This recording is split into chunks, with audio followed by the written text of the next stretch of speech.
Literatami e essa é a Luana. Do Abstração Coletiva, tô muito rouca. Isso, Deixa eu fazer de novo. Olá, eu sou a Tami do Literatami e essa é a Luana. Do Abstração Coletiva. Acho que vocês já conhecem a Lu, esse é o terceiro vídeo que a gente faz juntas. Os links dos outros vídeos estarão aí embaixo. E como hoje é Dia dos Pais, adivinhem só qual vai ser o tema do nosso Top 5? O Dia dos Pais! Que surpresa! Bom, a gente já fez o vídeo também dos pais da ficção e está no canal da Lu. Mas nesse vídeo a gente vai falar sobre pais da vida real que influenciaram escritores. Número 5. Em quinto lugar eu escolhi o Mario Vargas Llosa. O Mario Vargas Llosa é um escritor peruano e ele só foi conhecer o pai dele quando ele já tinha 10 anos de idade. Então ele conheceu o pai dele apareceu de repente e obrigou ele a estudar numa escola militar. Mais pra frente, o Llosa ele vai mostrar que ele não era filiado a esse tipo de pensamento político. Então imaginem só ter que viver obrigado a seguir de um pai que apareceu depois de 10 anos esses pensamentos que ele tinha. E isso acabou influenciando bastante a literatura do Llosa. Ele, quando aparece a figura paterna, é sempre uma figura autoritária, quando aparece nessa parte meio autobiográfica, que até inclusive nesse livro tem, inclusive ele foi casado com a tia Júlia, enfim. Ele usa bastante da própria vida dentro dos livros. Então ele acaba trazendo essa figura paterna autoritária que foi a que ele teve na vida dele como exemplo. Então é legal falar disso porque às vezes a gente lê e encontra essas figuras sem saber que elas realmente existiram de alguma forma na vida do escritor. Como essas figuras reais acabam se refletindo na literatura, né? Muito. Os escritores, eles acabam sendo mesmo um reflexo não só da sua época, né, mas também da sua família, da sua criação, das pessoas que o cercaram, das suas relações, exatamente. Número 4. Quase que eu erro. 4. Eu tava com medo de errar. Número 4. Em quarto lugar, nós escolhemos o Alexandre Dumas, né? O Alexandre Dumas, pai, né, que escreveu O Conde de Monte Cristo, Os Três Mosqueteiros, vários outros livros bem conhecidos, e o Alexandre Dumas, filho, que escreveu, dentre outros, A Dama das Camélias. O Alexandre Dumas, filho, ele era um filho bastardo, então ele demorou alguns anos para conhecer o pai, e eles sempre tiveram um relacionamento um pouco distante. Mas o Alexandre Dumas, pai, financiou os estudos, meio que abriu as portas da alta sociedade para esse filho. Mas o filho dele sempre levou o estigma de bastardo.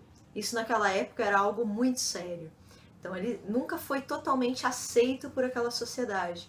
E isso vai fazer com que os livros dele sejam críticas mesmo, crítica aos costumes, à sociedade. Eles são livros mais sisudos que os livros do pai. Os livros do Alexandre Dumas pai, eles são mais aventurescos, né? Na época dele, ele era um grande best-seller, ele era um autor muito popular. E já os livros do filho são mais sérios. Então, na verdade, pai e filho, eles tiveram um peso semelhante. Eles conseguiram os dois se destacar no campo da literatura. O que é sensacional, porque o Alexandre Dumas pai já era muito grande quando o filho começou a escrever. Enfim, eu sou muito apaixonada. O Conde de Monte Cristo é um dos que eu mais gosto e eu adoro Alexandre Dumas. Gosto do filho também, mas o meu grande amor é pelo pai mesmo. Número 3. Em terceiro lugar, eu escolhi alguém que não poderia faltar, que é o meu poeta favorito, Carlos Drummond de Andrade. O pai do Carlos Drummond de Andrade teve um papel muito forte na vida dele, principalmente durante a infância, e o Drummond vai resgatar essa personalidade do pai dele nas poesias. Ele tem várias poesias dedicadas ao pai, ou em que o pai aparece, querendo ou não, de alguma forma, e a gente pode ver que ele respeitava muito o pai, só que ao mesmo tempo ele temia um pouco, e eles tinham uma distância que o Drummond não gostava. O Drummond, como criança, ele via o pai muito distante e ele procurava de alguma forma se aproximar, mas a família do Drummond era de uma família de fazendeiros e uma família muito rica, e os pais eles não tinham costume de demonstrar muito carinho, eles demonstravam o amor que eles sentiam pelos filhos através do sustento que eles davam. Então eles trabalhavam bastante para dar uma vida boa para os filhos e acabavam deixando de lado o amor e o carinho de pai para filho. E o Drummond sente muita falta disso, principalmente quando ele já tá chegando ao fim da vida, que ele faz aqueles boitempo, ele acaba voltando, retomando a memória dele, né? Ele revive alguns momentos e tem até um poema muito legal, bem forte mesmo, em que o pai dele, ele encontra o pai dele já morto, que na verdade é mais ou menos uma sombra do pai dele, não é realmente o pai. E ele passeia por Itabira, que é a cidade onde o Drummond nasceu, como se o pai dele fosse um guia daquelas memórias.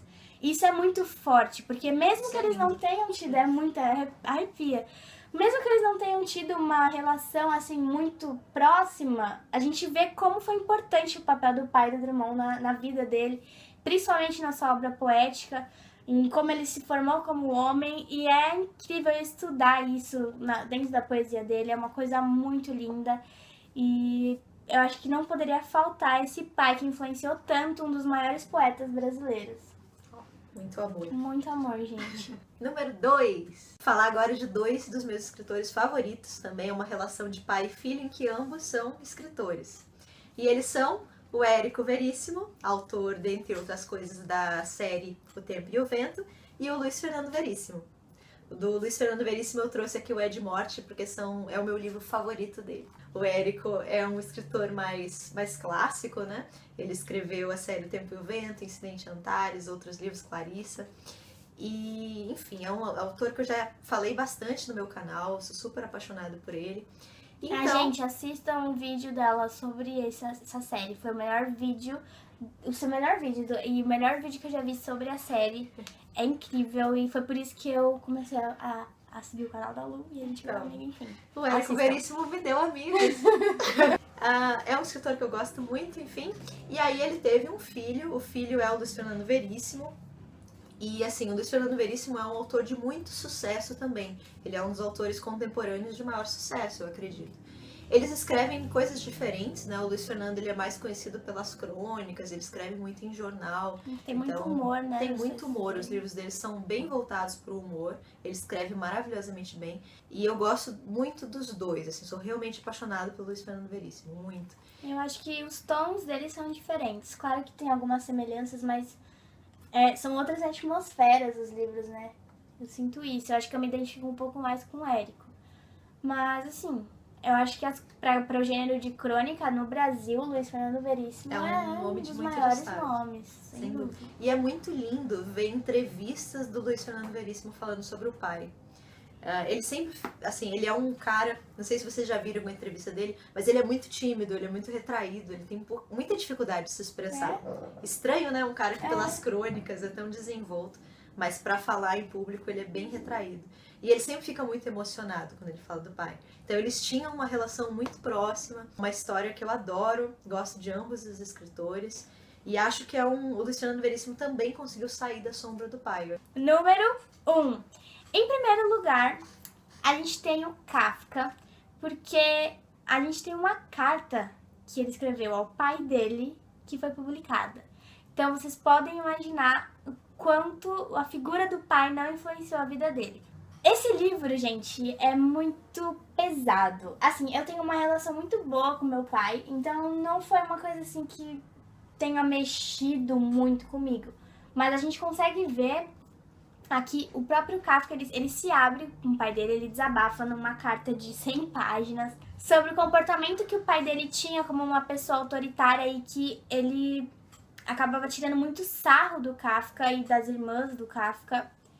Ele era um homem bem difícil de lidar, ele achava que sempre estava certo, então o Kafka acabava se sentindo muito retraído dentro da sua própria família, ele não tinha liberdade, ele não conseguia ser quem ele realmente queria ser, porque sempre, segundo o que ele narra aqui nessa carta, né, sempre que ele tinha algum plano de vida, alguma coisa, o pai ia lá e colocava pra baixo e, sabe, acabava fazendo com que ele se sentisse totalmente desanimado. Sem dúvida, influencia a literatura dele, tanto que ele fala aqui nas cartas que ele começou a escrever, um dos motivos foi por causa do pai dele, porque ele não conseguia aguentar a forma como ele era tratado pelo pai. Eu sei que isso é meio estranho de trazer no Dia dos Pais, que deveria ser mais festivo. Mas é bom mostrar o outro lado da moeda também. E se não fosse o pai dele ser desse jeito, talvez ele não seria o Kafka, o escritor maravilhoso que ele foi. Então, depois que a gente lê essa carta, a gente vê como Kafka fala com o pai dele, essa carta que nunca chegou a ser lida pelo pai dele. A gente vê como os personagens dele têm a influência paterna. Por exemplo, na Metamorfose mesmo, a família, como ele fala, que é como ele descreve no livro. Então, a gente vê que ele se sentia daquela forma, ele se sentia metamorfoseado em alguma coisa que não fazia parte daquela família. E alguma coisa meio asquerosa também. Exatamente. E era como o pai dele fazia com que ele se sentisse, sempre menosprezado, sempre pra baixo. E é muito difícil a gente imaginar isso, que um pai consiga fazer isso com o próprio filho, né? Ele aqui, ele tenta até, acho que ele tinha muito medo do pai dele, então ele tenta amenizar. Às vezes ele fala, e depois ele, eu sei que você fez muita coisa pela gente, tal. Mas a gente vê que foi muito complicado pra ele passar por tudo isso. E ainda bem que ele encontrou na literatura uma forma de refúgio, uma forma de desabafo, porque se não fosse o pai dele, talvez a gente não teria livros incríveis como a Metamorfose, o Processo e todos os outros que foram influenciados pelo pai do Kafka. Bom, gente, esse foi o Top 5 do Dia dos Pais, que aqui no meu canal, também já falei no canal da Lu. Assistam, por favor, que também tá bem legal. E também assistam o vídeo do Tempo e o Vento, porque tá incrível. Eu espero que vocês tenham gostado do vídeo. Se vocês já leram algum desses livros ou algum desses autores que a gente citou aqui, não deixe de comentar a sua opinião. E principalmente se vocês tiverem outros autores que foram influenciados pelos pais, porque isso é muito interessante. A gente ficou bem curioso pra conhecer mais autores que tiveram essas relações paternas, né? Eu espero que o Dia dos Pais de vocês seja ótimo, que vocês possam aproveitar bastante. Feliz Dia dos Pais! Até o próximo vídeo, gente. Tchau!